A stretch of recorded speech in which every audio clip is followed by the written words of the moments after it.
because we've gone very Yeah. long on this, and Yes. also definitely gave so many spoilers. Happy New Comic Book Day, geeks, and welcome to issue 29 of the Script Heroes podcast. The show where we bring you comic news, book reviews, and industry blues. My name is Joseph Jasonowski, and I am the writer of January Hero, Cunning Carly, and the Cryptoverse. And I'm Katie Markham, scripter of the Rest Robot Country Club and ghostwriter extraordinaire. We've got some rad pulls for you today. We're talking about Drawing Blood, number 2, Green Arrow, number 12, William of Newbury, number 1, Ultimate Spider-Man, number 5, and The Six Fingers, number 4. If you enjoy any of those polls or anything else you find on this episode of the pod, you can follow us on Twitter, Instagram, TikTok, and YouTube, all at the handle Script Heroes Pod. Or you can find my personal socials at JJAZ1111. And I'm on all socials at Katie Markham Pro. And now, on to the news. So our only bit of news from this week comes from a press release that DC has released announcing a new series that will be a sequel to The Long Halloween. Have you heard of this yet? I feel like I saw a very brief mention of it somewhere, but I know nothing about it. What the fuck? Hit me with it. Yeah, so it's called, just a mouthful of a title, Batman The Long Halloween, The Last Halloween, because they can't just call it Batman The Last Halloween, because... Even though that already invokes The Long Halloween, but okay. Reasons. And it's going to be a 10-issue series following Jeff Loeb, and I know it's different artists, I believe it's a different artist for every single issue. I'm here for that, especially if they're doing it Long Halloween style, where they're doing, like, kind of, different, like it's a different holiday for each issue. That'd be cool with the different styles. Is Tim Sale dead? Yes. Okay, and basically Jeff Loeb said Tim and I had decided to tell this last chapter following Batman The Long Halloween special, which will serve as a prologue to the 10-part action-packed mystery. It's Tim Sale's parting gift to me. That is so sweet. Get out of here. Oh my gosh. Yeah. You want to hear some of the artists that are going to be participating? Absolutely. I don't think we have all 10, which is why I was saying I was unsure if it's actually a different one for every issue, because it doesn't look like there's 10 names yet. Mm-hmm. So we have Eduardo Rizzo, Dave Stewart, Richard Sparkings, Klaus Janson, and Mark Chiarello, which is very clearly not 10 names. Yeah, well, it's 5 names, so it very much could be little. That's why I'm 2-issue arcs. Yeah, that's why I was unsure what the plan is on that front. I don't think they've said yet, unless I'm reading the press release very poorly and it says it in here, but I don't think it says it yet. It's going to come out. The first issue is coming out June 14th. Sorry. Is going up for pre-order on June 14th. Gotcha. I was like, that does not. I was like, that sounds real close. September 25th is when it will actually be available. Interesting. And there does not appear to be. Okay, this is again just Loeb talking about it. There's no official blurb, but I'll give you what Loeb said about it.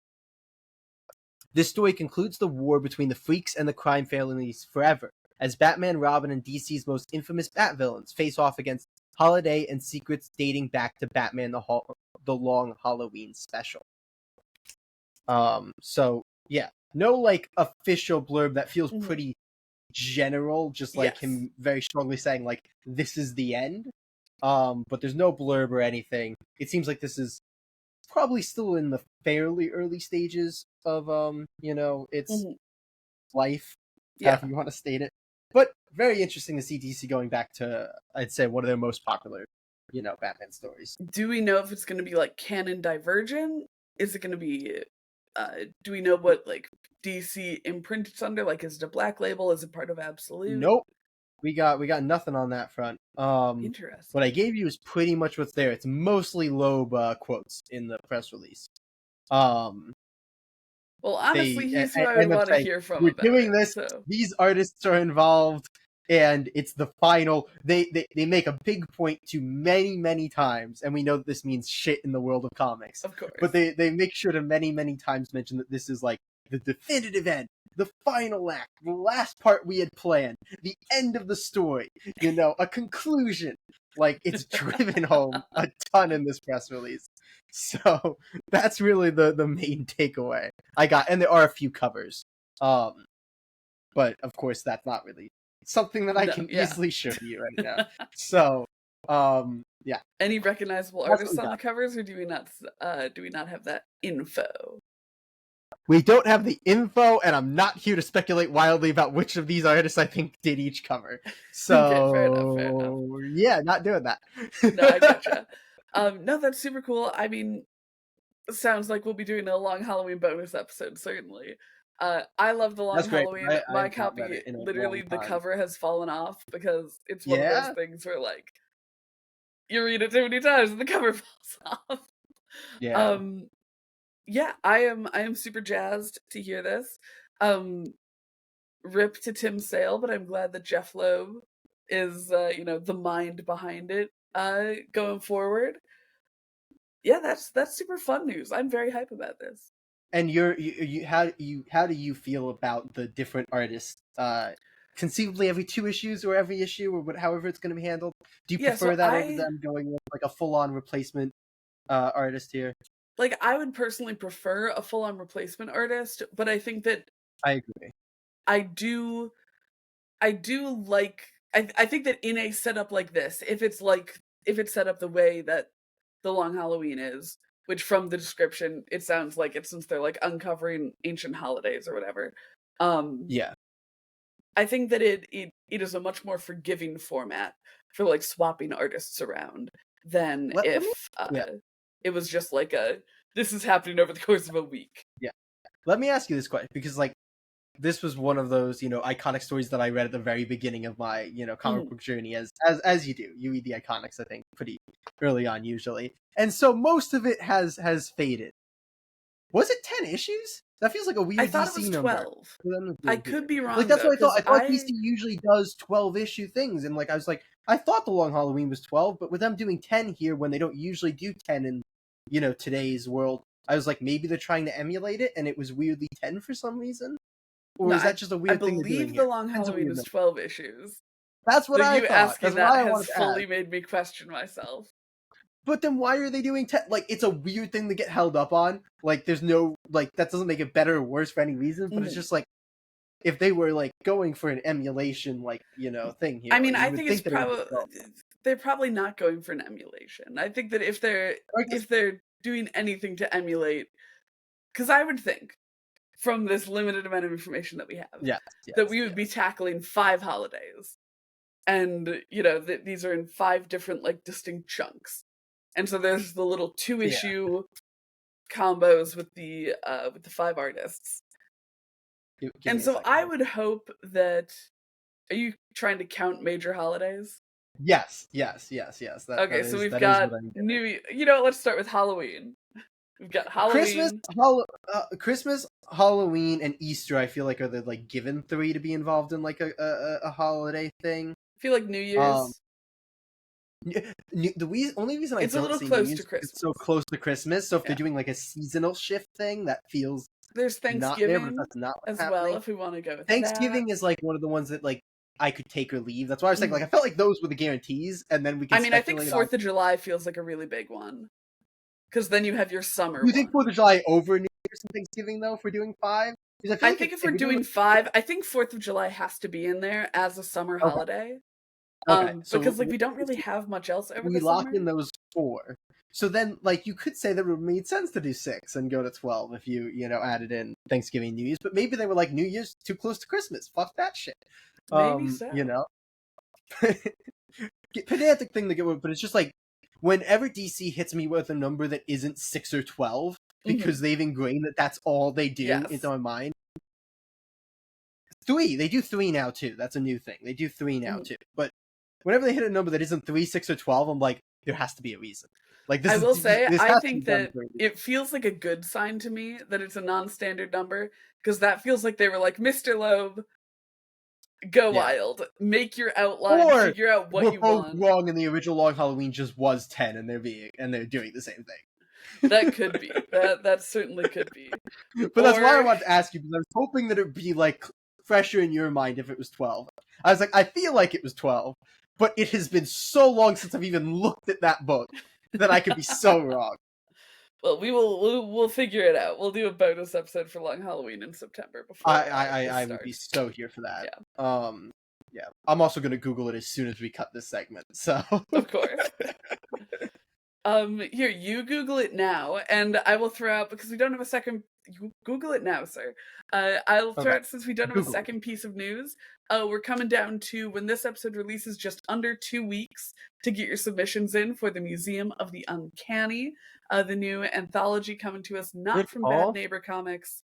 It's from, shoot, I'm totally forgetting their name. I shouldn't have gone for the name, because it's not Bad Neighbor. It is. It's not, though, because I recently was looking at the time. I went to go see how long was left on it, and we've been lying. It's not Bad Neighbor. Are you sure? Pretty sure. It's like Something Next Comics or something. Now he has 2 things to Google. But while he furiously Googles, I will remind you that writers, you need an 8-page script to submit about your item that is in this Museum of the Uncanny. And artists, you don't need... Oh shit, it's Very Big Comics. Very Big Comics, that's the one. And artists, you gotta submit your portfolios. They're also looking for letters, colorists, I think pretty much every role. Get your submissions in just under 2 weeks to do so. And as a bit of a follow-up, I think from the last time we talked about anthologies, I was reading through the FAQ, and they actually don't want you to submit multiple. So you really gotta, work hard on one and make sure you're putting your best foot forward with that. Gotcha. I have found the answer. Okay, he has information. It's gonna be very weird here. I don't think either one of us had this in our head. It was a 13-issue series.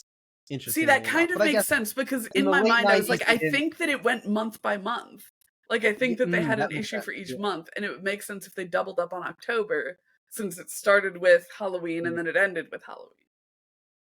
Yeah, and I don't think DC was nearly as standardized back then in terms of issue counts and so. But with 10 issues, I hope that means that Jeff Loeb has got full creative control over it. Oh wait! I've just seen something on the anthology just to go just to come back truly here, blend our news bits. Truly blend.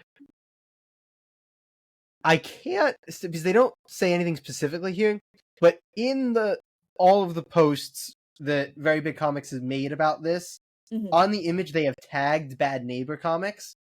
So maybe it's they might be collaborating, because I know that I feel like we heard about it through Bad Neighbor.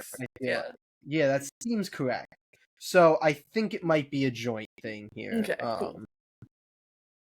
But it is certainly Very Big Comics, and I think Bad Neighbor might be involved, or maybe Bad Neighbor is very big now. Who the hell knows? Who knows? It's hard to keep up with these very indie comic book companies. We do our best. We love them, but we do. You have to provide information for us to know information. And so get your submissions done. You got just under 2 weeks. Yes, and let's close the news here and let's move over to our polls. He says, lifting up the crunchiest bag I've ever heard. Feel blessed, dear listeners, that his mic didn't pick up most of that. All right, let's get talking about our polls. Let's do it. All right, gang, we're ready for some polls. This week, we've got Green Arrow, number 12. We've got Ultimate Spider-Man, number 5. We've got Drawing Blood, number 2. We've got The Six Fingers, number 4. And we've got William of Newbury, number 1. Jaybird, that's of course not all we picked up this week. What'd you get? Well, first up, I will call out a book that I have coming, because I ordered it through Midtown Comics, because my store does not get it in, which is Exciting Comics number 44, which has Demon Hunter Raven in it from our good friend Nicholas Mueller. Other than that, I got Deathstalker number 2 from Vault Comics. Sweet. I got the new Rye number 1 from Valiant. I always forget that you're a Valiant boy. I am a Valiant boy. I quite enjoy Valiant. I got TMT, Best of Slash, and continue showing support for friends of the pod. I got RoboForce number 2 from my friend Elton Tomasi. Did a few pages in issue 1, and he's now one of the main artists starting on issue 2. So Rad. yeah, very cool. And I already read it. Can highly recommend for any fans of Transformers or Petrolhead or any other robot things out there. It's been awesome. Very excited. But love it. Katie, what else did you get? Yeah, I had a short little pull list this week. I had the ones for the pod, and then Love Me, a romance story from Mad Cave. It's number 2. And I remember you I think mentioning Dawn Runner number 2 or 3 just came out, which is another one of the Rom V books that's been flooding shelves.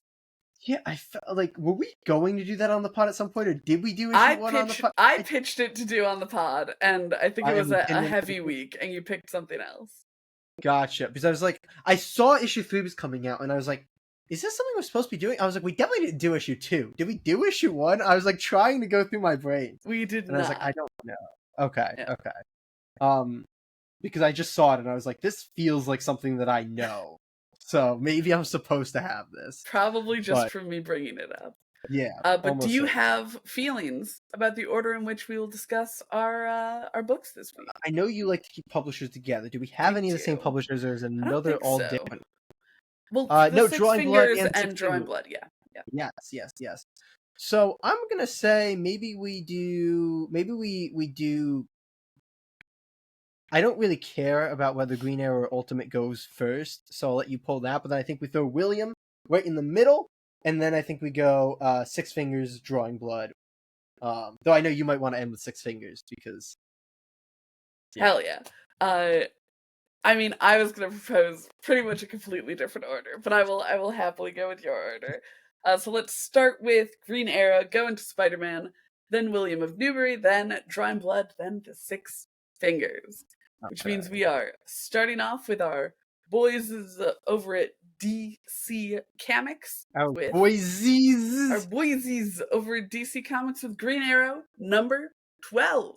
Green Arrow number 12. Finally, the family reunion. This is it. For the last year, Oliver Queen has been on a mission to reunite his family and friends. Can the Emerald Archer overcome Merlin's final master move and get the family reunion we've all been dying to see? The writer here is Joshua Williamson of Dark Crisis on Infinite Earths, Superman, and The Flash.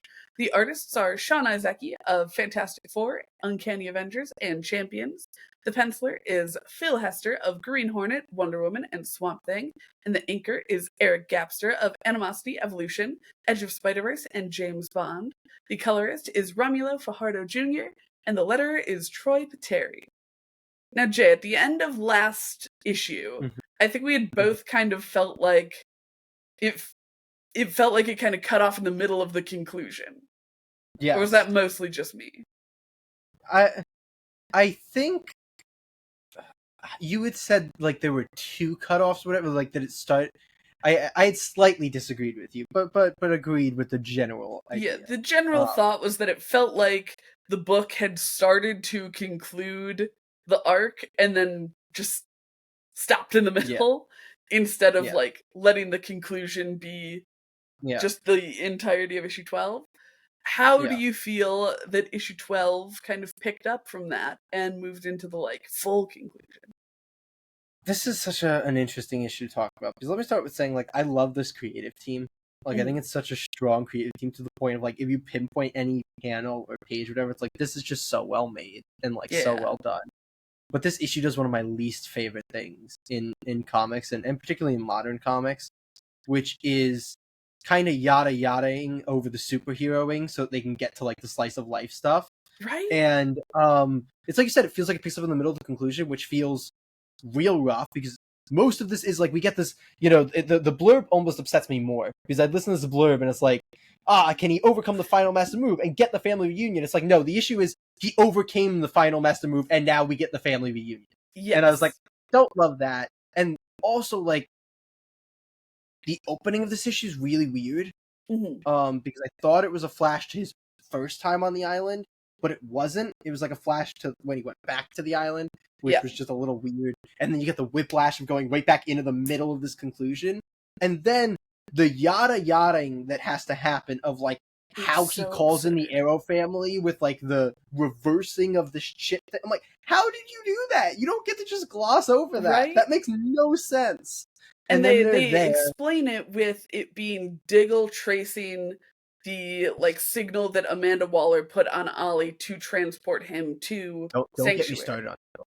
Don't get me started on Diggle in this issue. No, I want you to get started on Diggle because the worst dialogue interaction I think Joshua Williamson has ever written. Because usually, like, that's the thing in this issue where I'm like, dialogue interactions are amazing, the characters are amazing, every time Oliver speaks, it's amazing, his dynamic with Black Canary is amazing, you know, Roy's dialogue, as little as he has in this issue, is amazing, it's all great, it feels like he knows all the characters amazingly, and then Diggle comes in, and it feels like, you know, I don't know what it feels like, it's just so bad.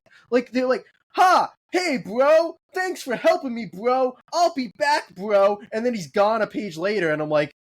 And I think part of the problem is because this, like, plan that Ollie had to bring the Arrow family and his reinforcements was done off-page, Diggle's interaction had to also explain that. So he didn't get to, like, really have character moment happen. It had to be like, oh, let's explain how this happened. Yeah, when he got to the character moment, like, let me find a lot, but it's like where they do that, like, bro clap thing. And then the line is just like, okay, it's, your plan worked, buddy. The signal you used to send me here let you track. So there's your, like, so there's your, like, there's all your like, exactly. plot his by the way, he's not gone a page later. He is in 3 panels. He is in 3 panels and then he's gone. But then here's the bit. It's just, thanks, Diggle. See you soon. It's like, oh. Glad that... And yeah, there's your plan worked, buddy. I'm like, I don't ever want to see a buddy like used unironically in dialogue. Right? It just comes across so weird. Especially for like a military man like Diggle. Like, I don't know. I'd rather like a brother from Diggle or like a, you know, I don't know, like something like that. Like buddy coming from Diggle feels so weird to me that I could not get over it.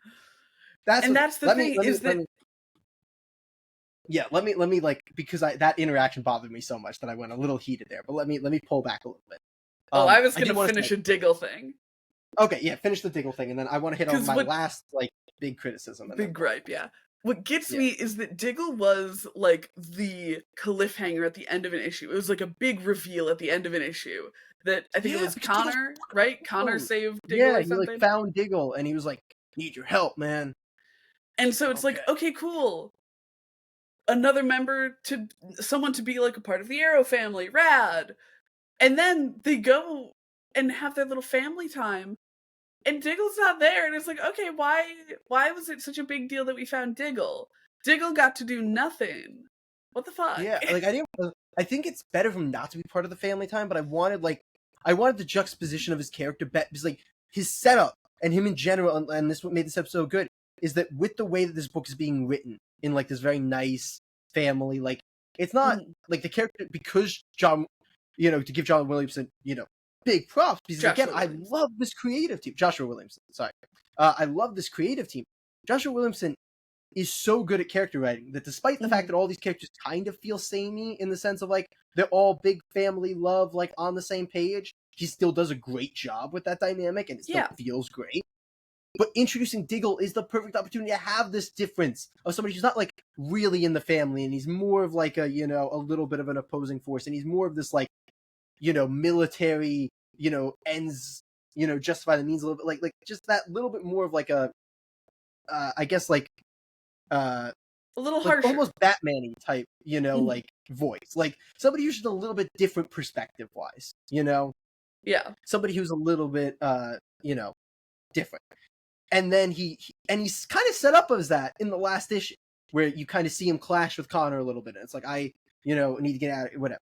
And then he comes in here and he's written just like all the other characters as he like acts like a family member. And I was like, why? Like you set up, it was going to be so interesting and so good. So anyway, that's my thing. But my other big gripe that I want to hit on before we, because we're going a little long and I don't want to pull this out too much, is we got the first Merlin fight. And I said to you, that was a little lame.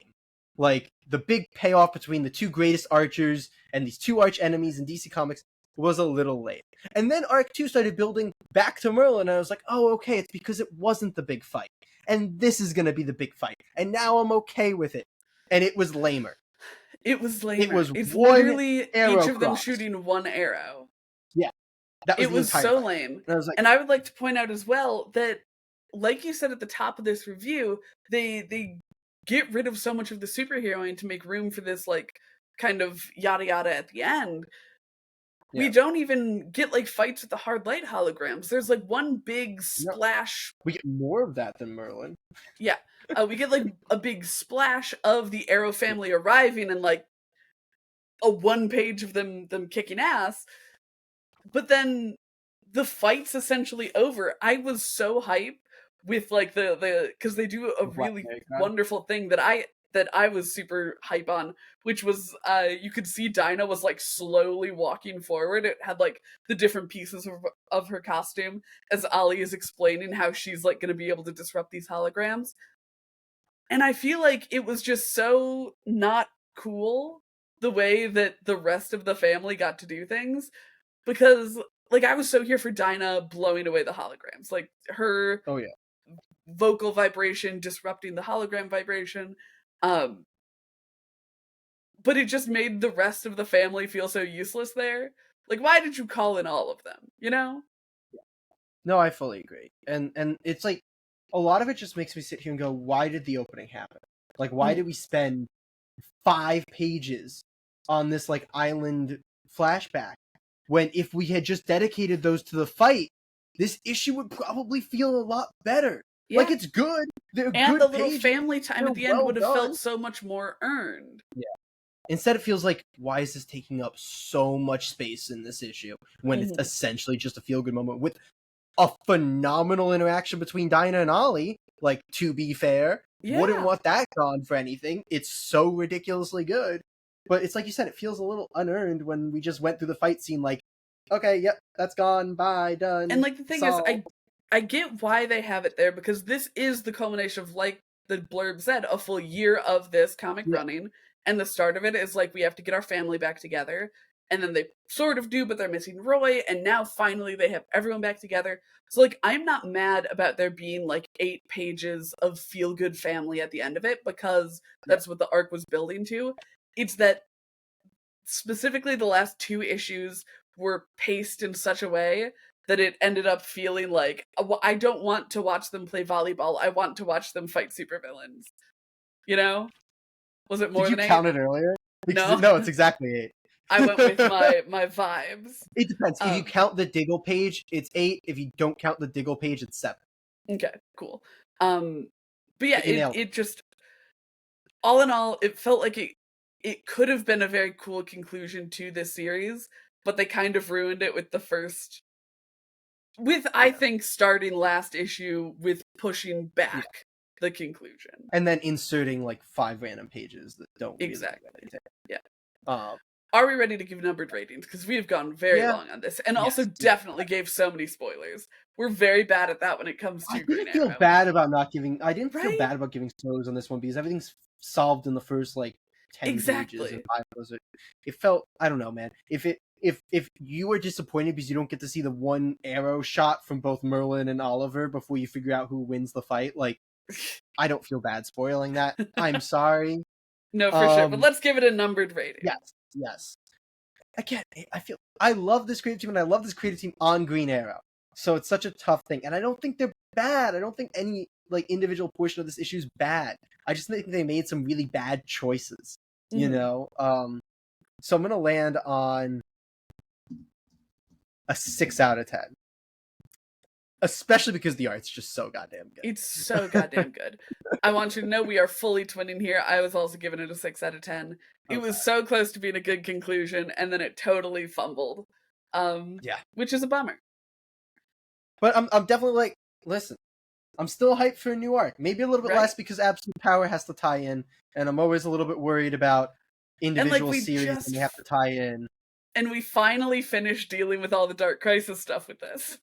Yeah. So I'm a little. What I'm excited for is to actually read all 12 issues back to back. Like when maybe the second trade comes out, I might read through the entire thing. That's a good call. I really want to read the first arc like all in. one sitting. Maybe when the second volume is coming out in a trade, we'll do a bonus episode on it or something. Maybe. We'll take a gander. In any case, are we ready to talk about Ultimate Spider-Man number 5? Let's do it. Ultimate Spider-Man number 5. The Secret History of Harry Osborn. How does the heir apparent of Oscorp become a masked vigilante? And what does Green Goblin know of the true status of the world he lives in? All and more will be revealed. The writer is Jonathan Hickman, Avengers, Fantastic Four, X-Men. The artist is David Messina, Rom, Star Wars, Han Solo and Chewbacca, and Star Trek. The colorist is Matt Wilson, and the letterers are Coy Petit and Joe Sabino. Katie, we have been loving this series, but I think we both felt a little let down by last week's issue.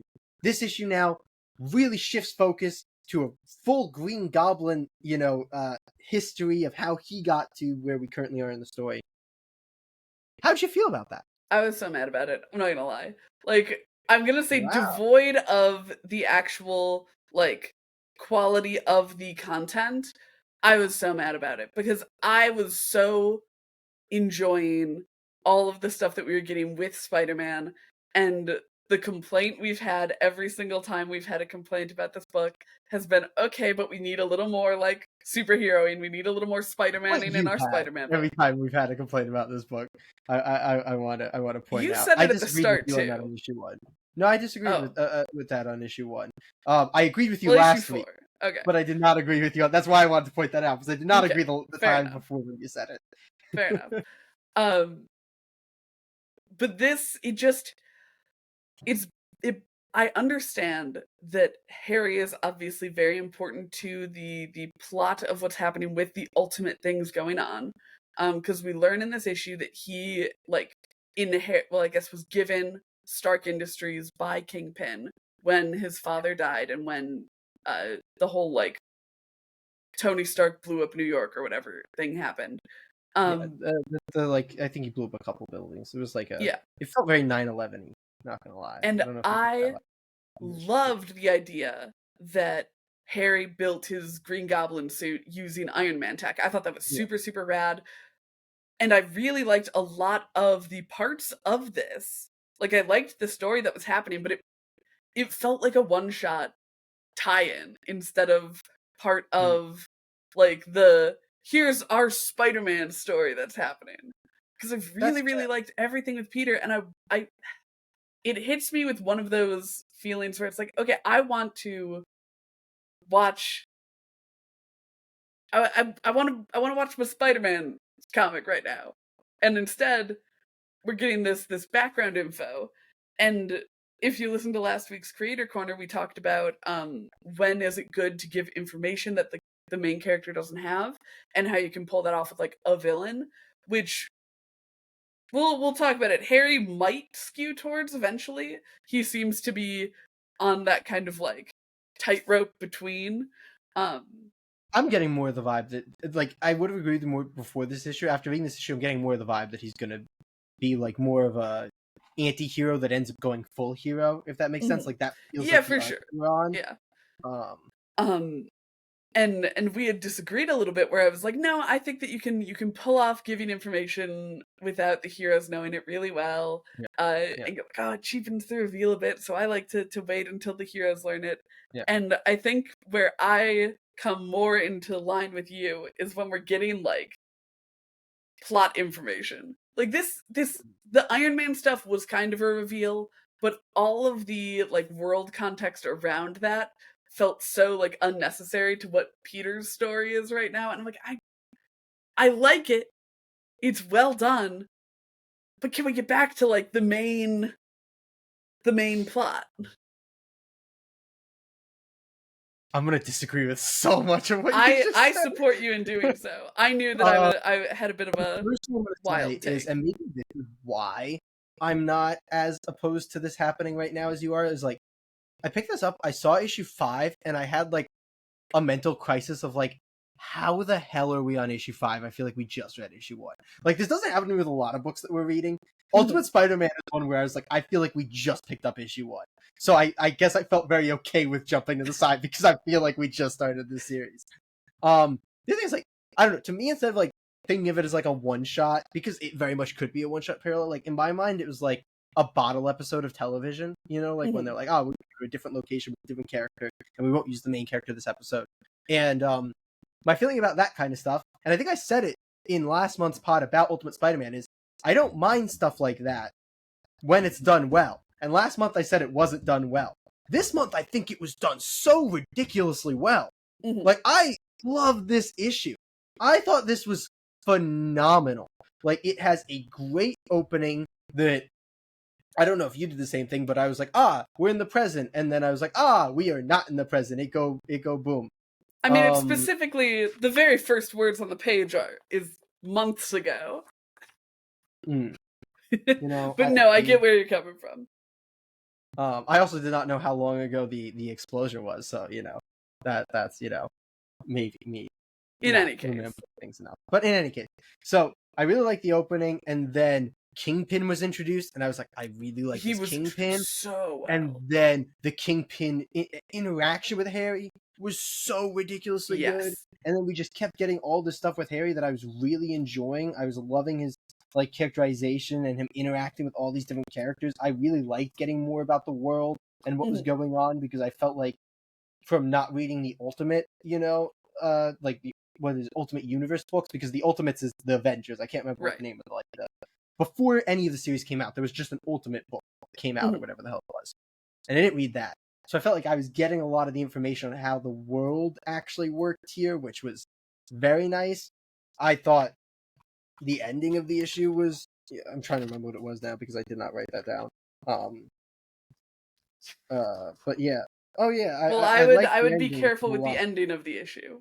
I'm not going to talk about it. Okay, yeah. I'm just gonna like, I liked kind of the like reconnecting it is what I'll say. And then I did like the cliffhanger bit too, but yeah, I was thinking of like the reconnecting it with like Peter there. I thought was a really well done scene. Again, I just think all the interactions were done so well, and all the dynamics with Harry were done so well. And to me, it felt like just a really great, you know, self-contained story that is like how Harry got here. And by self-contained, I mean like it ties in well to where like, but like it's its own like full picture. Yeah. So yeah, I really like this issue. I thought it was fantastic. I didn't mind taking a break from Spider-Man. I would have preferred if this was last month's issue and that issue didn't happen. And then that's what I was about to say. I'm not going to blame this issue for that. I will blame last month's issue for that. And I will say, that's what I was about to say. After listening to you talk, I think my problem was that because last issue also felt like its own contained thing and that it didn't move stuff forward a lot, it then made me feel really like antsy reading this issue where it's like, we're still not moving forward.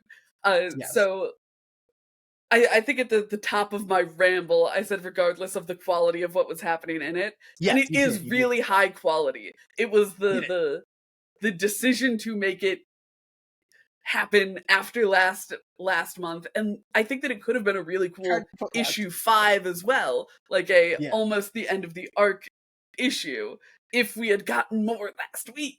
And so I think Doesn't Marvel do 5-issue arcs? Isn't this technically the end of the arc? I think Marvel does 5 issues. Is it? Nothing's happened. Like, not to be dramatic. I think Marvel does 5-issue arcs. You're so right. They definitely do. But how can... Yeah. Nothing has happened. Like, very little has happened. We set up we set up. And the next arc will be we do things. And, like, maybe it wasn't meant to be, like, a quote-unquote arc. Because not everything needs to be an arc. Last month's book was certainly not part of any arc. Last month's book was a book. No, like you're saying, a lot of it's so well done. I will say my one gripe content-wise with it, instead of like concept-wise with it, was Gwen. I've read very little with Gwen Stacy in it, so I don't know much about her like main universe personality. Yeah. But she rubs me the wrong way here. She feels almost super villainous-esque, and I'm like, okay, Gwen, calm down here. She was like, so mean to Otto for like no reason. I loved Otto in this though. I was like, oh man, I like this universe. Yes. Otto. Yeah, no, she's a little bit weird. It's like, I think we talked about this last time we had, where like it feels so divorced from her character that it feels like it's only an alternate version of her to be like a nice little thing for fans, but also like it's an alternate version, so like they can do that, and it's not Yeah. really a big deal, I feel like. But I get what you're saying, because it doesn't feel, in my limited Gwen exposure, anything like it. But yeah.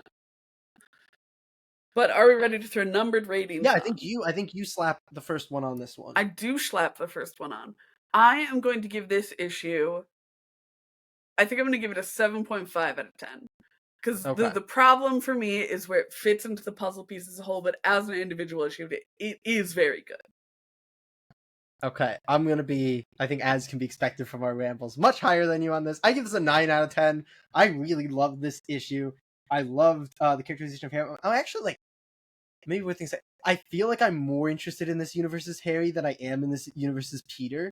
That's so fair. So, like, I'm here for, and I don't know, really I'm getting the vibe from the last 3 issues, especially in Sequential. I'm getting the vibe this is going to be more of a buddy book with 2 main protagonists in Harry and Peter. Which I guess we could have seen coming with the emphasis on Ben and Jonah from before. It's like, okay, they're setting up these very important, like, brother dynamics, essentially. So, especially because like this, we got like 2 issues with Peter, and then we got the introduction of Harry in a very important way that kind of breathed in the partnership. Last week's issue was very much about both of them. This week is like catching us up on Harry. I'm getting the vibe that we're getting a buddy cop moving forward, which I am here for. Me too. And I think I'm more on the Harry side of the buddy cop in terms of interest. So, and what I will say is I would call this a pull list rag. Honestly, because of how little has happened with the series and how this does contain itself from it, pick it up. 100%. Yeah, it's a good issue. My ding to its rating, which maybe isn't totally fair, is how it fits into the larger puzzle of the series. But how you feel? It's your little. You know what? You're right. Thank you for validating. Emphasis on little. Are we ready to talk about William of Newbury? Let's do it. William of Newbury, number 1. Loosely based on real events in 12th century England during what was known as the Anarchy, a time where the country was beset with plague, civil war, and demons. William of Newbury is a neurotic monk, fearful of the earthly world, but confident and unwavering in the face of true evil. He fights the dead to restore peace, but his brother is intent on stopping him, fearing for his soul. Newbury is dark, yet quaint, deadly, yet cute. Follow him as he negotiates with thieves, evades his brother and the church, and battles the undead and evil spirits. The writer, artist, colors, letterers, everything on this is Michael Avon Oeming of Powers, Red Sonja, and Action Comics. Jay, this was one of my pitches to add to the list. It was. How did it go? I enjoyed it. I thought it was a lot of fun. It is heavy Hellboy vibes. Huge Hellboy vibes. Like little wandering protagonist who just wants to, help with whatever demonic type problem you have. Like just such strong Hellboy. And the art style I wouldn't call Hellboy a little wandering protagonist, but Oh no, he's the little wandering protagonist. The parallel was in everything after wandering protagonist. He's the little one. Hellboy was not little. My bad. Wonderful. No, and the art style also has some Hellboy vibes, so it's just strong Hellboy vibes all the way through. I break this issue in my head into like 2 chunks. There was the pre-Winnie chunk and the post-Winnie chunk. And I think the pre-Winnie chunk could have been a little stronger in terms of introducing the world and introducing kind of the character. I didn't think the opening like problem that he solved and like banishing that demon was great. I was like, I don't feel like I learned much about him or about the world. But then once we get Winnie, his dynamic with William introduces a lot more than the opening did when trying to introduce stuff. And then I think the brother stuff on the back end was also stronger in terms of introducing stuff. So the back half of this issue was much stronger than the front half, in my opinion. And that was when I really got on board with it. No, I fully agree. I think that something that I really want to highlight, we talked about the art a little bit in reference to how similar it is to Hellboy. It's so freaking cute. And it's cute doing silly things like demons, like weird ghosts. I think that one of the things that this book is already really succeeding with is kind of like Hellboy can be silly. It certainly can. Hellboy can be very funny. I think that this does a good job of establishing the vibes immediately. Yes. Like it really... It feels like oh my god, he's literally holding up his phone and it says Hellboy vibe, art is enjoyable, the world has a good vibe. Also, I've peaked his rating early. What a fun treat. Oh no, shit! I forgot that I wrote those on there. Not me And blowing as this room. always, I need to absolutely just throw flowers upon Michael Avon Oeming, writer, artist, colors, letters, everything. It's always so impressive when someone can do all of that and do so much of it so well. Uh, it's super cute. I'm super glad we started reading it. I'm very excited for us to get into like the. I hope that it stays kind of silly adventures. I agree. And I But have a good feeling that oh, it I will. slapped a rating on this one first, don't I? You sure And you already do. saw it. I So sure did. we will go straight to it. It's a 7.5 out of 10. I thought this was a little bit above just a good time, which is typically what I consider a 7. I thought this was a good time, and I also thought it was, a kind of a unique book. Yes, very Hellboy vibes, but I still think it has a unique feel to it, which I was super here for. Agreed. Yeah, I'm just a little bit above you. I gave it an 8 out of 10. I also think that it has an added little bit of like fun cred. Like obviously loosely based. The main character is a raccoon. We didn't mention that. The main character is a raccoon. They're all like little Oh, anthropomorphic yeah. animals. He's Which I super love. I cute love and good adorable. Because I realize it says William is a neurotic monk. He is a neurotic monk who is also a raccoon. Yes. They're Yeah, kind of all anthropomorphic animals. correct. And they're Anthropomorphic. all super cute and well done. And I think that it's fun that it's based on like the anarchy. I think anytime that something is like tied to history, it adds a little bit of fun flair to it.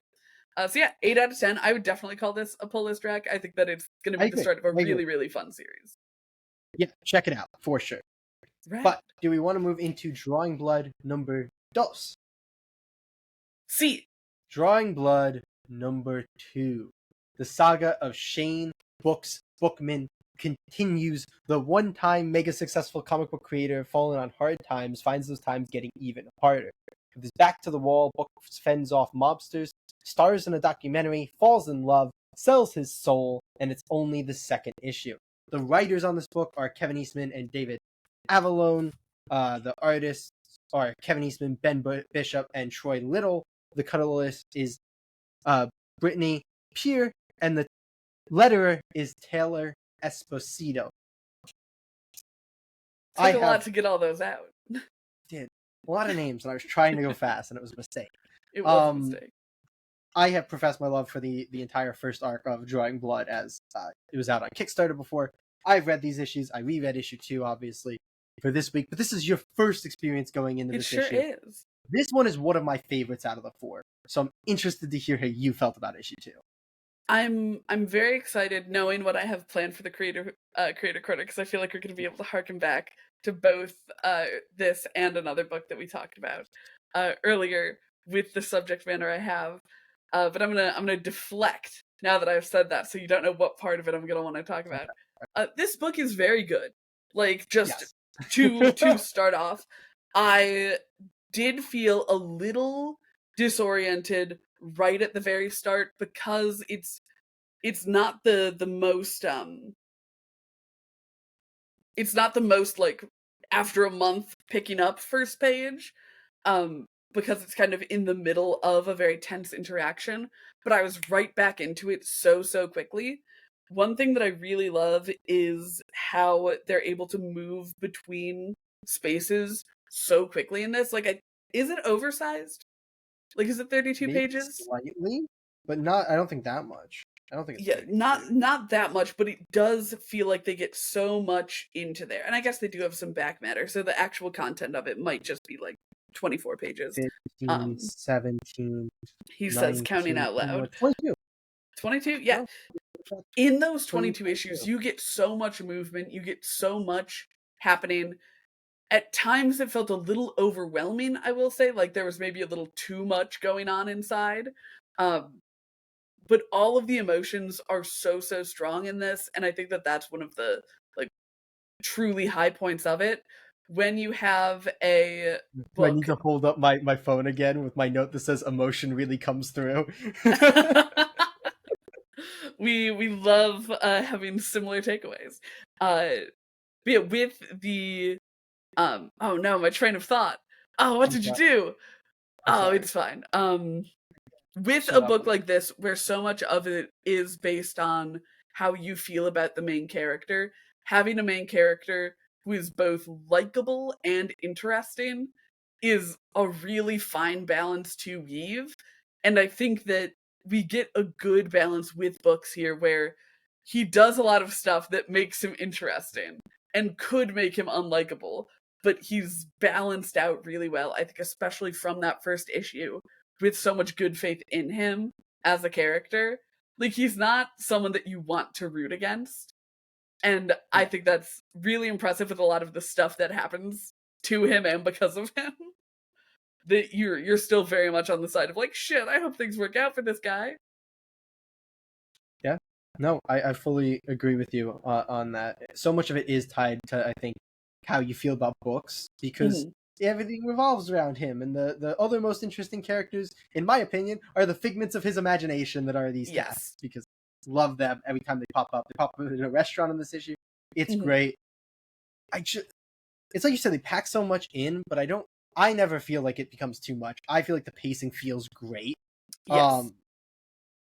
And it's just like the entire flashback sequence is one page. It's one Kevin Eastman page, and just one of the best pages you will ever see. It gets so much across in 1, 2, 3, 4, 5 panels. You get everything you need to know about these characters' backstory.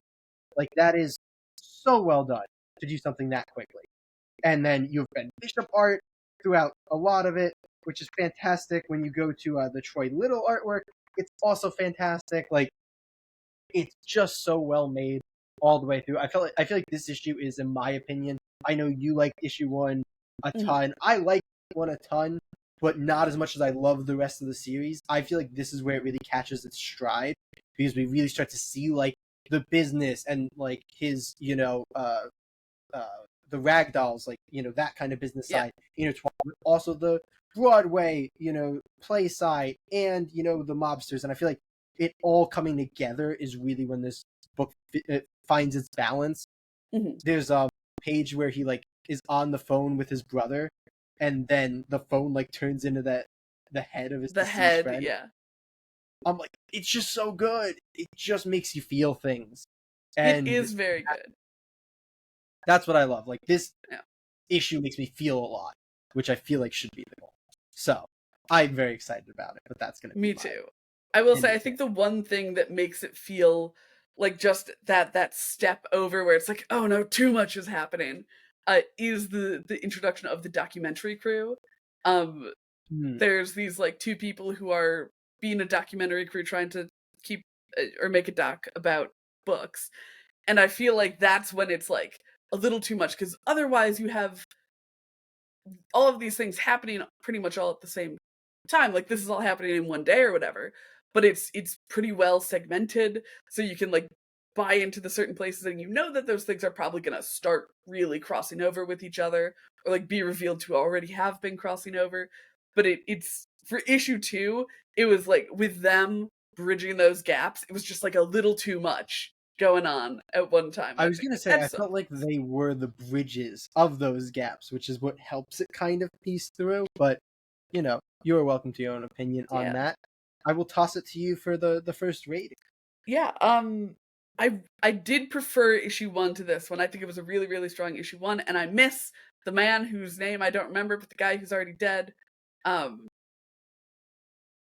not dead yet, technically, right? Not the other creator, the guy from issue 1, the big burly guy, who I loved dearly. Oh no, he's in this issue. He's literally in this issue. What the fuck? Did I just not recognize him? Where is he? He is right at the end. Right here. Oh, I didn't recognize him in his fancy clothes. I liked I no wonder, because those last 2 pages were very exciting for me. Yeah, no, he's not dead. In my defense, the guy, I thought you were talking about the guy who's dead. I was like, we don't ever actually see the guy who's dead. No, really? no.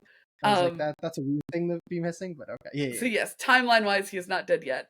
But yeah, I feel like I could have used one person having slightly more wholesome interactions with books this issue. I think you're gonna like. I think it's issue 3 a lot. I'm very excited, because I did really like this issue. I'm still giving this issue an 8.5. Yeah, Okay. Still 8.5 That's out of 10. I think it's very very, very good. It's a very Yeah. well-made book and very exciting. What about you? And I'm assuming not a Polis Wreck, with this being issue 2 of a tightly wound, Yeah, no, released at the certainly same not. time series. I'm gonna agree with you on that. I give this a 9.5 out of 10. I love this book. I like I said, I think this is where it takes that tick from great to just the best. And you can probably expect more 9.5s out of the rest of this series coming your way. So, and he's not biased at all. No, not biased. Is it biased to like people's work and thus, rate those people's work higher when you're talking about their work? I don't know if that lands on biased. I mean, it is biased, but it's valid bias. A review is your opinion. How else are you supposed to rate things? Am I supposed to review things from people's work that I like? You goon, we've been going too long. We can't tangent again. Are we ready to talk about the Six Fingers? Yes. Yes, we are. The Six Fingers, number 4. In the penultimate issue of the series, Johannes has cracked the code written in the blood of the city, which promises to break its secrets wide open. But will it be worth the cost of all it promises to take from him? The writer here is Dan Waters of Lucifer, Detective Comics, and Homesick Pilots. The artist is Sumit Kumar of Justice League, Mambet, and These Savage Shores. The colorist is Lee Ridge, and the letterer is Aditya Bidikar. Last we were with this series, it was with The One Hand, number 4, which is also that penultimate issue. We're super hype about how this whole thing is ramping up towards the end. Jay. It's starting to come together! Give us your thoughts, my boy. I think it was the first thing I said with The One Hand, too, and it's crazy that with two different artists, it's just true in both books. The layouts are just top tier. That is something that just takes a book to such a higher level, when the layouts are just so ridiculously good, because it helps the pacing and the emotion of everything. So that is where this book is so ridiculously good. And then things are really coming together now. The way that the code and the cogs and that's kind of explained. I don't want to spoil anything, which feels rough. No, I get feel that. The spoiler starting on page 2 of this issue, and I'm I don't want to really talk about too much of it. But the explanations for things are actually you're still kind of in the dark, because we're not fully kind of tuned into why things work the way that they are, but we're kind of figuring out how things work. Would you say that's an apt description? I think so. It feels like we're understanding it from inside the universe rather than from outside the universe. Yes. I love the way you phrase that. And that's I never feel like anything I don't know is stuff I'm supposed to know or that I'm not getting. I feel like it's stuff I'm purposely still in the dark on, and I'm excited to find out. And holy shit, the ending of this book. And this book has 2 different endings. There's the ending, and then there's the ending.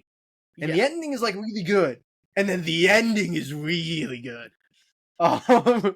So yeah, the build, the pace, and it is a fast pace. This issue, it's slow, and then it's just fast. It's slow for maybe maybe I'm short there, maybe 8 pages, and then it kind of sprints to the end, and that is awesome. And I'm excited. Which is just another testament to how good this series is at ramping itself up. And to have both Dan Waters and Ram V be doing that with such a precise pen, the writers on both books being able to match each other's energy as we get towards the end. That's why I was unsure about it being 2 different creative teams. Somehow these 2 creative teams are just able to do some of the same things so well and intertwine so well. They're all my concerns out the window. I would love to hear them talk about this book together. Yes, they are doing such an insane job. Yes, all 4 of them. I want to hear that round table. Oh yes, please, Image, make it happen. Yeah, there are so many. One thing that I love so much about this book is that they do such a great job of really keeping you so close on the main characters. So in this one on Johannes and the other one on Ari, I feel like you so rarely get information that they do not have, and if you're getting that information, they're also about to get it as well within the context of their own book. Obviously we know all the stuff about Johannes that Ari doesn't know, and Ari bit that Johannes doesn't know, but that's I mean within the context of their own book, so everything feels so right in front of you. Everything feels like you can reach out and touch it with this book. And I go so hard for it, and I am so hype for these two final issues. And I'm so mad that they're coming out like 2 weeks apart or whatever, because I need them to like come out on the same day. Because if I read the conclusion of the one hand, I'm gonna need the conclusion of the Six Fingers. That's super fair. It's me, isn't it, here? With a numbered rating, it sure is. Yeah. I'm not gonna bury the lead. This is a 9.5 out of 10. Like, this is so ridiculously good. Six Fingers might be my most consistently high-rated book since we started the podcast. Like, it might have 3 9.5s out of 10 out of 4 issues. I feel like which is very impressive. Which is very impressive. I don't know that anything can beat Zorro for me. I was going hard on Zorro. My ratings for Zorro were really high too, but I think the first issue was a 9.5, but I don't think any of the other ones were. I don't remember. But that's fine. Six Fingers has been very consistently high for me. Yes. And you would be so confused if you picked up this issue without reading the two books. You'd be lost. So don't do that. Don't hurt yourself. Read this book, this double book, in sequence, or your mind might melt to mush. I think the warning that we gave last time we talked about this is that, like, yes, don't start in the middle of this, but also it's such a good book to read as it comes out. So, like, truly last call. We're at 4 now, so maybe at this point you do wait for the collected. I don't know, man. What are you gonna get? Binge like, read you're those at 4. The point where you get a single issue now coming out like before the end. So I don't know. Like, if you're on this ride, feel lucky that you were on this ride, but we're getting toward the end of this ride. But yeah, I'm gonna be real close to you there. I'm giving this one a 9 out of 10. It's so well done. It's so good. It's ramping so well. I'm so hyped. So good. But are we ready to move on to the creator corner? Let's do it. All right, gang. Here we are in the creator corner, where we sit back, relax, talk about writing, talk about making comics, all that hootenanny. Today I gave a little hinty hint earlier in the episode. I'm very excited about how this will tie into a couple of the books that we read. Today we are going to talk about pacing in comic books. Ooh. Yeah. I think you have different ideas on what makes good pacing too, which is interesting. I think so too, but which makes me very interested to find where we agree on things. Because it's one of those things where... I've never had disagreements about this before. So I'm very interested to hear how... So how are you going to open this? What's the opening question? So I'm actually going to open it with a callback to 2 books that we've read this week. One of them being Drawing Blood, number 2. Which I tried not to gush about because that's where I gave my spoiler about what the creator corner would be. So I was like, I shouldn't talk about it in case I give away what's happening in 10 minutes. Which feels like you get so much happening in just 22 short pages. Like it is super fast paced but super well paced. And then I would love to look a little bit at Green Arrow, which we were reading, which makes odd, like, issue-to-issue pacing decisions. And I guess a little bit with Ultimate Spider-Man with issue-to-issue pacing as well. Yeah. But I would like to start kind of zoomed in on within an issue or within just a story. Like, we're both working on 8-page anthology scripts, which is a completely different type of pacing. But to look at just a regular 22 to 24 or whatever page comic book, what do you think are the, like, landmarks in pacing that you should be looking for when you're writing out that script? I'll start here. Like, I think if you go back to our Walking Dead episode, I think I went on like a 5-minute ramble about pacing in that, because I talk about it every time Robert Kirkman comes up, because I think I'm going to say, I think one of the main things is I think good pacing and, like, there's a difference between, like, what's going to make the best book and what's going to help you the most in what you're trying to sell, I guess, is, like, an interesting way to put it. But something that usually my, like, number one thing when pacing comes up is when you are a new indie talent, too fast is so much better than too slow. Because it is much better to leave a reader going, I like that so much, I wish I had more time with this bit, than it is to go, that was so slow, I'm bored of this, I'm not going to pick up another issue.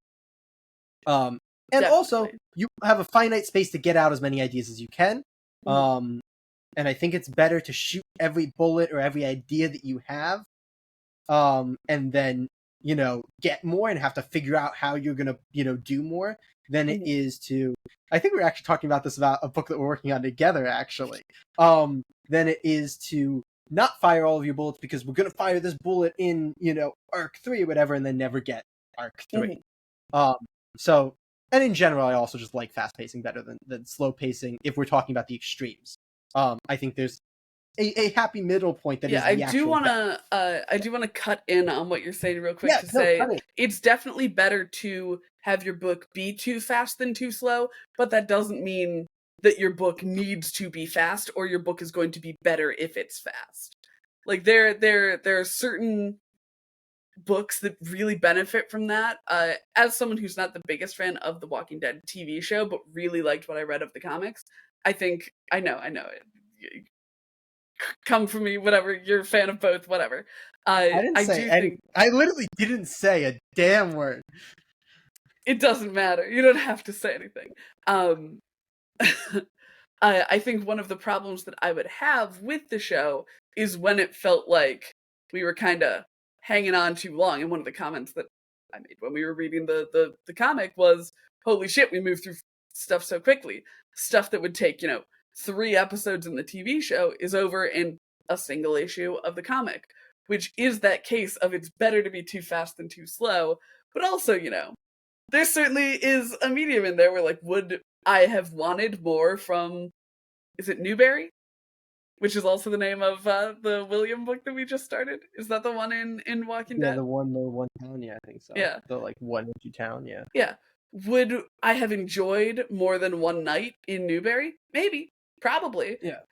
But that's also why I said, like, it's between what's going to be best and what's best to sell. Like, I look at that and I'm like, I think Robert Kirkman made the correct decision in moving that fast early on, because it took him getting to certain points in his comics. And you can do the same thing looking at Invincible, where it took him certain points, to get the book popular enough to sell it. And, like, you go back and, like, the big twist in Invincible, which I think everybody knows by now, happens in, like, issue 7. And you're sitting there, and it happens in episode 1 of the television show. And if you're looking at it from an objective standpoint of, if I already knew I was going to read or watch the whole thing, would I rather that come later? Probably. But this was the guarantee that there would be more and that people would get hooked and all of that. So it's a balance. It's a balancing act between, like, best product and actually get people to read the product. And a lot of times that comes with something that's like a twist or a big reveal or a big introduction of a character that's going to really make people interested. When you have something like that, and it's like, how fast do we get there? Do we get to that moment? If you have something like sort of a 6 fingers, 1 hand, type matrix, if you don't start putting those seeds early on or something, and you go like, no, let's keep this normal for as long as we can so we can really pull the rug out from under people. And I even think the pace that the 6 fingers and the 1 hand went at, which was fairly fast, would not have worked if they were not established talents. Like, I think that if this was, random people, like, I think they'd have to go faster, and they'd have to make it more evident early on that something like this was coming, because you have to sell it. And that is an unfortunate, byproduct of, doing this in a way in which you have to sell it in order to do more. But I do think it's something that is, when we are talking about tips for writing, something that has to be brought up. Right, yeah. And we've kind of zoomed out here to series pacing. Yes, I'm sorry, I did take us off track. That's all right. That's all right. Why don't you start with that? So to kind of microscope ourselves back into issue pacing, what do you think are, if you had to, like, break down a regular issue of a comic, because obviously there's going to be different types of stories that move at different paces. Is there anything that you keep in mind when you're writing an issue where you're like, okay, this is what I need to get done? How do you manage the space between the, like, bullet points that you want to have in your issue? It's so tough to talk about an issue because it's so different if it's an issue 1, a middle issue, a final issue, or if it's a one-shot. I'm going to say I used to not pay enough attention to it because I used to pace things out so much by the series. But I've started zooming in a lot, especially since I've started handwriting first drafts, and that really helps me zoom in. And I'll literally draw out the pages now to like help me get an idea of like how the page flips work, how that works. And I think thinking about page flips is a really good way to keep pacing in your mind, because page flips are like the physical pacing of the medium that we work in. But I'm going to give you my advice for first issue, which might sound weird, but this is where I've landed as we have read so many number ones. Because I took away like what makes me rate a number one highly, and I landed on what leads to number ones that we read issue 2 versus number ones where we drop the series. And I think that's a good thing. It's like, so if we like a book, obviously we're going to get issue 2. Yes. If we dislike a book, we almost never get issue 2. Correct. But we do get issue 2 when we go, well, you know, this was like maybe not everything we wanted, but like it's a really good idea, or there's like a really good concept, and I kind of feel like the vibes that coming. And on the other side, we usually don't get an issue 2 when we go, well, that was like interesting. I think that was a good issue, but I don't really know what the book's about. Or I don't really know where this is going. And so what I'm landing on, my advice for issue 1 is pretty simple. Introduce what you need to introduce. Very important. They need to know what's going on in your world. They need to know how things work. And then the second one, a little bit weird, do something cool. That's it. It can be, if your book's an action book, do a cool fight scene. You know, like it's that simple. If you're doing action, superhero, whatever, cool fight scene and introduce all the stuff you need to introduce, and you're probably getting me to read an issue 2. You know, if it's, you know, not that, if it's some sort of mystery or whatever, introduce a cool plot thread with the mystery, or do something cool visually, whatever. You do those 2 things in an issue 1, and this is because I've said multiple times, I think in issue 1, especially in indie comics, is like the most difficult thing to write, because figuring out the pace, figuring out how to not overstuff people with information, very difficult. But I think if you can introduce the world, and particularly the concept, people don't have to know how the book's going to play out, but they should know what the book's going to be about. Yeah. So if you can do that and have a cool moment, that's what I think you need to keep in mind in terms of pacing for a first issue. And probably honestly, don't give all of it up front, you know, information, and then cool moment at the end. Like, maybe split it up. Yeah. That's my... I think that, which to run with. You know, I'll run with the second part, because you hit on issue 1 pretty well. I will say generally, that's also not a bad bit of advice for pretty much every issue you write, because even if, you know, your issue 1 is really good, if you don't have in issue 2 a reason for someone to keep reading, I'm not gonna keep reading there either. But looking specifically at something like pacing in a book, it's so much about the feel of the book, and I think that's somewhere where when you're pacing out a series, you really need to know what is going to make an exciting issue for every single one of your books. I think that that's a really, really potent thing to have hit on. Like every issue should have a climax, which means that every issue should be building towards something. And when you're looking at a longer series, you obviously are going to have scenes that are building towards your plot, scenes that are building character, scenes that are world building, scenes that are a mix of any or all of those things. But I think that it's important that every single issue that you make has kind of like a high point. You don't want to be like jumping up and around. You don't want high point, low point, high point, high point, low point, low point. You need to maintain that kind of mental image of what a good story structure is, especially in something like comics, where every week they're reading, or I'm sorry, every month or longer, if you're doing like a Kickstarter book, you're reading this book as a part of a whole, but also as its own individual issue. And that's how you get something like this week's Ultimate Spider-Man, where I really liked it as an individual issue, even if I wasn't a fan of it as a part of the whole. Let me ask you a question to play off of that, because you mentioned the arc. So this is always something that I find interesting about writers, because I think there's pretty much 2 camps, and you fall into one camp or the other. Is, do you actively think when you're writing about either the traditional story arc, a Dan Harmon story circle, like one of the, do you actively think about one of those classic, you know, like you need to have your inciting incident, and then you need to have, do you actively think about that when you're writing, or do you not? I actually actively try not to, because I find that really kind of stifles me, I guess. I am very much like a flow of consciousness writer. I think it's something good to fall back on, or something to use to kind of check your work. Because obviously with just using like a classic inciting incident, rising action, climax, falling action, démonton, or whatever that fucking French word is,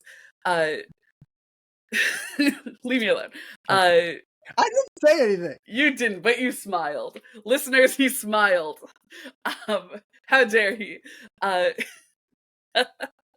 but I think that it's something where if you're looking at the way that things happen in your issue, it's not that it should stick to that exactly, but you should have the bones of that just kind of naturally from the way that story happens. Like you have to keep in mind that something like the hero with 1,000 faces or the 3 act structure, those developed by observation. Things were not built with those in mind. Yeah, I'm gonna quote a comic writer who I can't remember who it was, which makes me feel bad, but basically they said like they got into a writer's room or something, and like because most comic book writers are fairly self-taught and they don't, you know, do as much classical training as certain screenwriters might, but they went there and then a screenwriter like started explaining them 3 act structure, because they were like, oh, do you do 3 act structure when you write a comic book? And he went, no. And the guy like explained to him and he went, oh, so you mean, you know, good storytelling? And the guy was like, yeah. So, no, so I agree with you, Sash, and I kind of knew that was going to be your answer because we have written a book together in the Bones Down. I was like, we didn't go there, but I'm going to land on the one thing that I did there, and I don't know if it's something that you typically like outright do, but I had us outright do it, which is I like to go back and check character arcs. Like that's something that I'm big on because I think it can be very like left out if you don't look at it. Is you go like, okay, just very simply, you know, and this is after like initial draft, not like while I'm sitting there doing it. Like after initial draft, I like to go, where did the character start? Where did the character end? And then how do I in each issue make sure that I kind of touch on that? No, and I think that's definitely a super helpful thing to do. Most of the stuff that I write just on my own is going to be very character focused, so it's very like baked into what I'm doing for the most part, but it's definitely something very good to go back and do, and I think it's something that's incredibly good to go back and do for your like supporting characters, not your minor characters, but like the other big players in your book aside from your main character who you're probably like actively thinking about the whole time. It's really good to like, especially to those earlier issues, go back and be like, okay, this is how we're gonna make things happen with this character. This is how we're going to establish things about this character. And this is where they're going to have changes of heart or like bits of growth. So I think that that's super important. And I feel like every time we talk about writing in the Creator Corner, I just come back to how important outlining is. Because I am such a staunch outliner. We're such different outliners, though, which is very funny to me. We truly are. But it's so important that you know where you're going when you're pacing, so you can do your pacing with intention. No, man. You know that? Like, there's comic book writers out there, and, like, good comic book writers out there, that at least claim that they don't know where they're going in any given issue when they're writing, and they just do it like stream consciousness. I'm like, how? How do you do? And, like, the thing is... Because, like, comics are not a thing where you can just, like, because, like, you have set space. Like, how do you... Like, I get how you do that if it's, like, I need to do something about this length.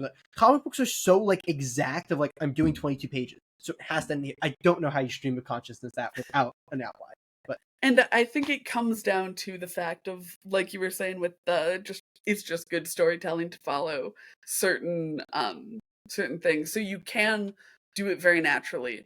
But I think that to reference just another book that we read this week to make this the most successful Creator Corner ever, with the One Hand #1 and with the 6 Fingers #1, we have been, I'm sorry, #4. We have both been gushing about how much they feel like they are ramping up, and I am not inside the head of Ram V or Dan Waters, but I can say with some confidence that is an intentional feeling. And that's when things become very, very good. That's when you get them to the next level. When you start doing things on purpose is when you start doing things really well. So as just a divert, not a tangent. Yeah, you have another question? Like as like a final little tip, specifically for those of us who are writing for this upcoming anthology, when we're looking at short form things. Funny, I was about to throw that to you. I was going to be like, do you have a question or can I throw a question? Because I was going to throw to you like the anthology pacing question. So yeah, so I'll ramble about it for a second then. Yeah, so about it. Just to use this example of an 8-page comic where you need something to happen. I think that one of the most Can I important cut you things... off to be obnoxious again? I suppose. Just because I want to know the answer to this Go for it. question, and you know what? It's half my podcast, so I can just throw this in here, despite it being kind of random. How do you feel about 8 pages? Because I am of the opinion that 8 pages is the perfect anthology length. Like, It's I a think very anything good shorter than 8 anthology. pages is bad. Anything longer than 8 pages almost stops feeling like an anthology to me. Mm-hmm. Like, you can pull the 10, but I'm like, 10 probably could just be 8. And once you pull 12, I'm like, you're at half an issue. You're no longer in that like anthology. You're in the like old school anthology, but you're not in that modern anthology. No, I like 8 pages a whole lot. Because I feel like 8 pages gives you room to complete an arc. Because obviously you can complete an arc in 3 pages or in 3 panels. You can technically complete an arc in 2 panels, whatever. But to like give something the space that it needs, I feel like 8 pages is incredibly effective, especially because I'm pretty sure it's kind of understood that with anthology pages, you're probably going to be packing the page with panels. So like you can really, it gives things time to develop, which I think is super important. Because one thing that I was going to say about these things is that it's important to jump right into the action, but it's also important to have that starting point. And I think that we've talked in the past about where to start when you start writing. Like, where do you start your story? And the general wisdom is as close to the end as possible. Yep. And I think that part of that as possible does warrant a little bit of where your character is starting. So, as close to the end as possible, you could start with your character with the sword on the neck of the bad guy, but that's not a good story. That's not as possible. That's too far. Yeah. That's what I said. That is the point of the as possible line is as possible to still tell your story. Like, if you want the full sentence, it's start as late as possible where you can still tell your story. So if you're already at the sword in somebody's throat, you've started too late. Yeah. It's like, where is the full arc still there? Because usually if you're getting a long form thing, whether it's comic TV, you'll start a little bit before where like the arc of your story actually starts to give like characterization, to flesh out the world. Like, those are things you don't really do in an anthology. You don't start by fleshing out the world. You don't really start by fleshing out the character. You start with the story. Because the anthology is cut out all the extra stuff. It is just the story. Right. But I think that you still need to start with the start. Like, you still don't want to start with your character already in a new situation, because then your character does not go into a new situation in your story. So you want to start like right fucking before that. Like, you want to use a fine knife to slice that.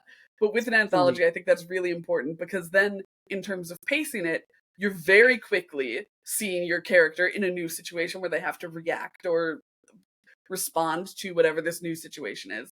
And then you have the space to then have them enact that response and then have something go wrong, yada yada, whatever is going to happen in your story. And I think that when it comes to pacing something like that, where you start and where you end are incredibly important, but you really can't forget about that stuff in the middle. That's what I've really been chewing over the past few days with my story is, do I want this to happen over the course of days, weeks, months, years, whatever it is?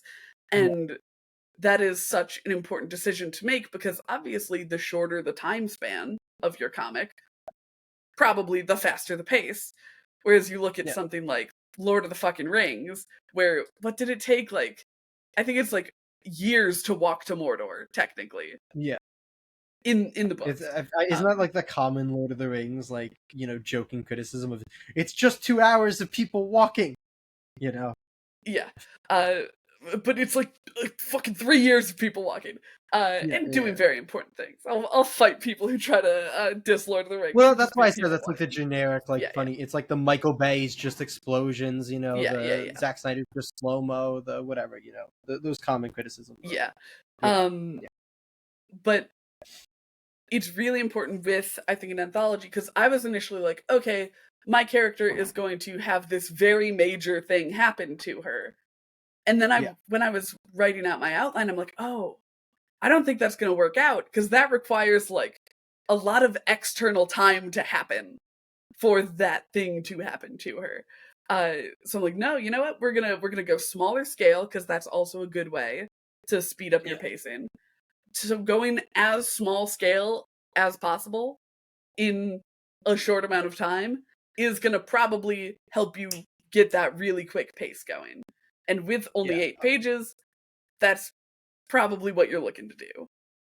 I'm gonna push back a little bit. That outworld time doesn't, like, in-world time doesn't have to equal like page time or page length. My friend sent me a script very early on in this to edit, and genuinely ridiculously good anthology script.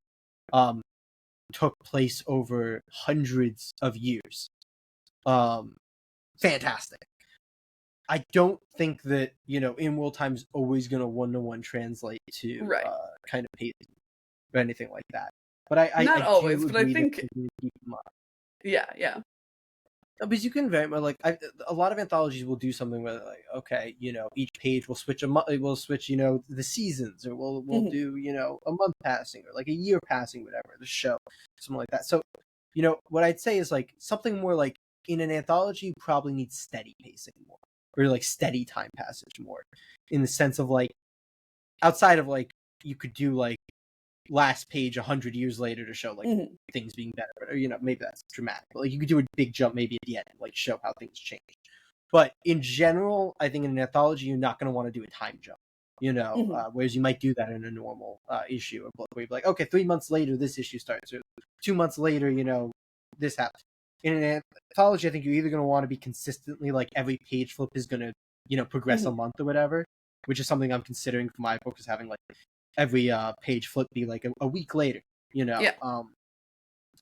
I think something like that is much more palatable than like halfway through your book jumping 3 months, and then or through your anthology jumping 3 months. But I think what you pointed out with like where to start is one of the biggest things when it comes to pacing anthology. Because I was literally, here's the notebook because I'm handwriting it. I was in this notebook yesterday starting out my anthology story, and I spent hours trying to figure out where to start this, and like writing different starts that started at different places, because mine is kind of talking about where like something kind of big, or like the character makes a big decision. I was like, how much time do I need before that decision?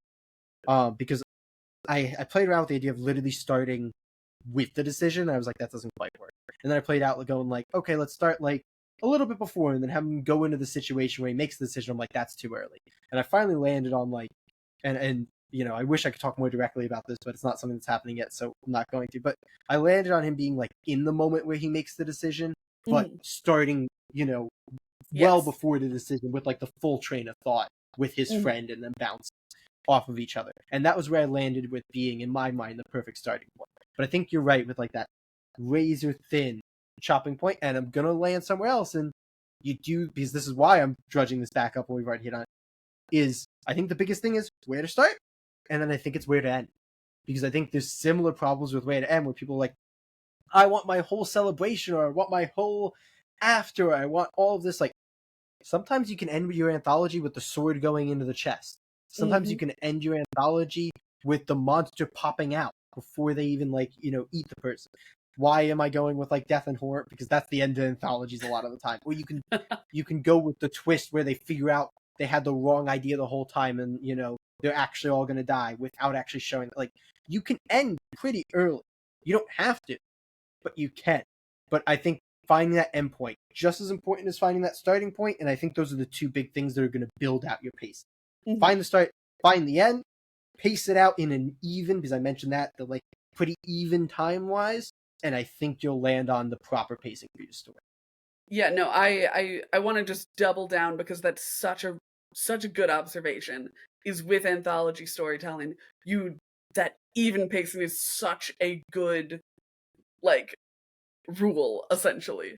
Like, really want to drive that home. Like, my favorite anthology story I've written, every time the page turned, well, every page, even not a turn, is a different time period. Yeah. And it works And I because told you that was so ridiculous. ridiculously good. And actually, the same basically philosophy that the one my friend just sent me is working under, where each page is a different time, and that is something that really works.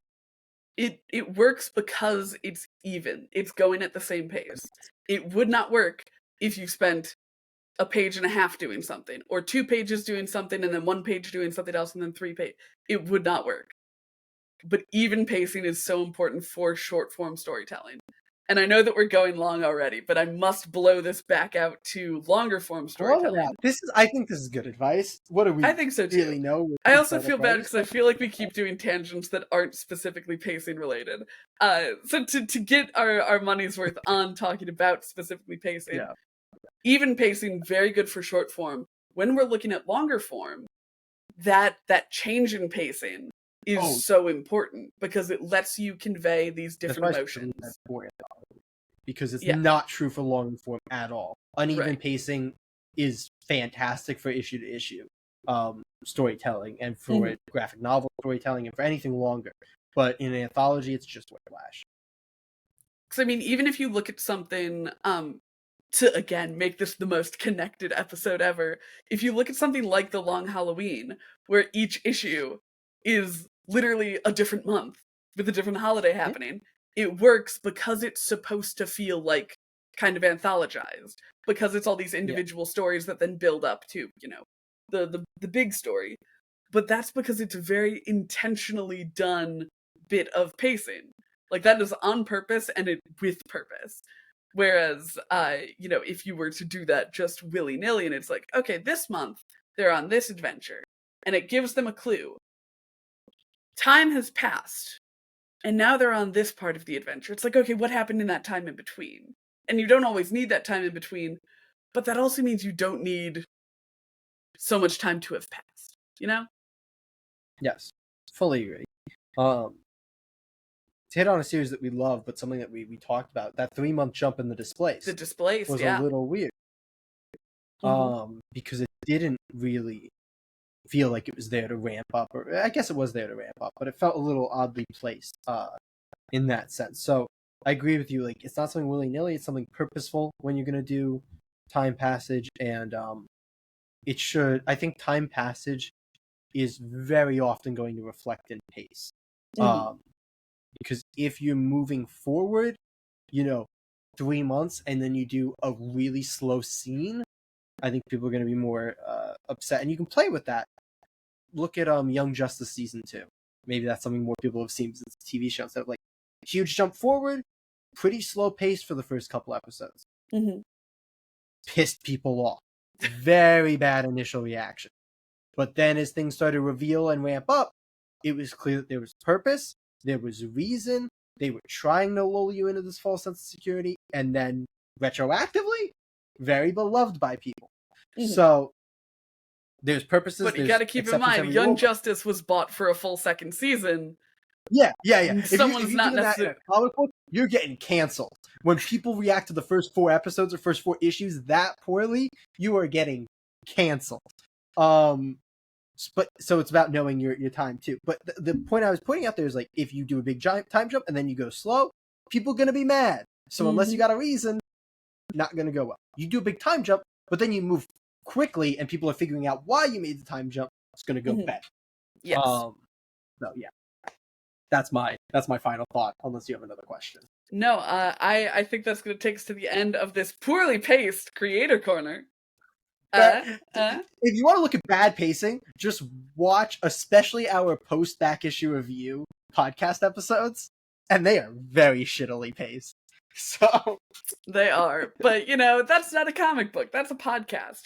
Hopefully you're know, listening to this while driving or something. Last week it was while you're having your cereal, this week it's while you're driving. Oh yeah, he's only supposed to watch while you're eating breakfast, as Katie has mentioned. Here's the thing, breakfast, driving, the only 2 times to listen to podcasts. I'm only being kind of facetious. The breakfast thing is weird. Like I agree with you driving. I don't think breakfast is a common podcast time for most people, Katie. I mean, if it's a slow day. Anyway, that's going to take us to the end of this week's episode. Next week, we have some wonderful polls coming in. We're super hype about the Boy Wonder #2. I think this should be Jason's episode with Damien, or I'm sorry, issue with Damien. They're gonna do like hunter themed things because they let Jason do something other than being mad. Which, way to go, Junie Ba. And hopefully we're not seeing his origin for the 50 millionth time. I'm not gonna hold my breath.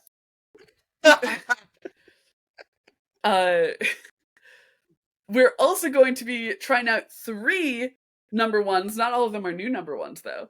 Falling in Love on the Path to Hell, number 1. Cult of the Lamb, number 1, which originally went through Kickstarter, I believe you said.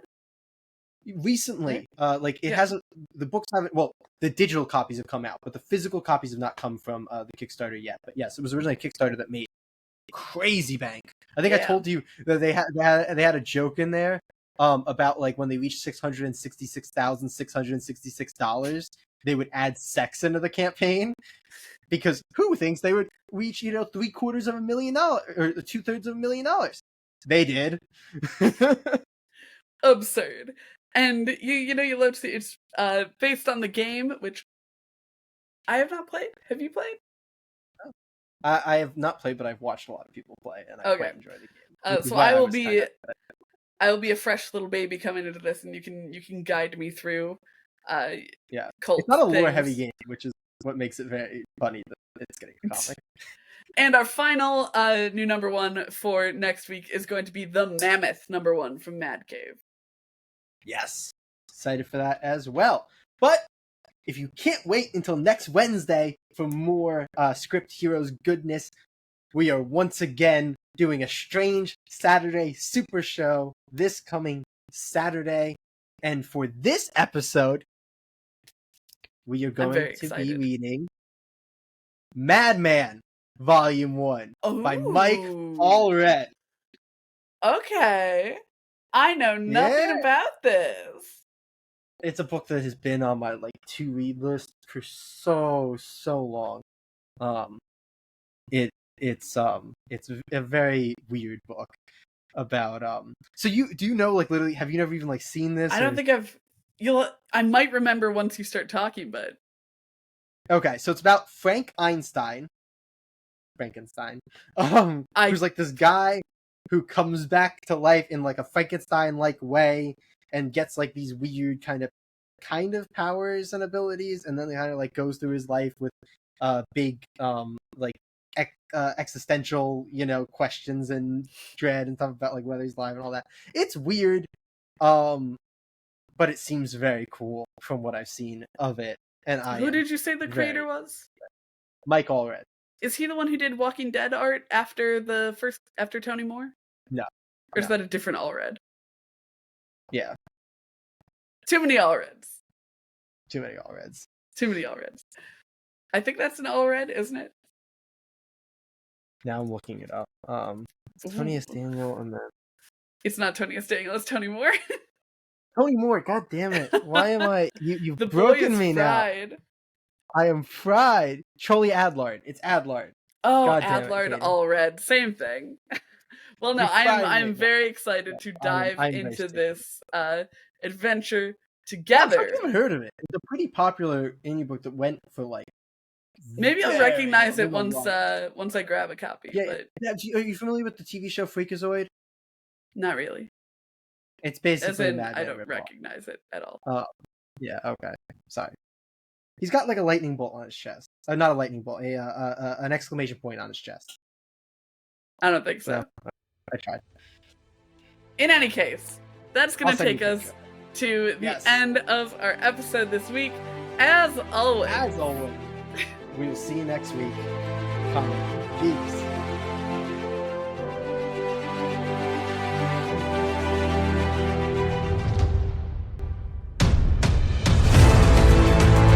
It is Blackbeard, right? From SpongeBob? It's Blackbeard, yeah. I didn't watch SpongeBob. I know, you didn't have cable. Shut up!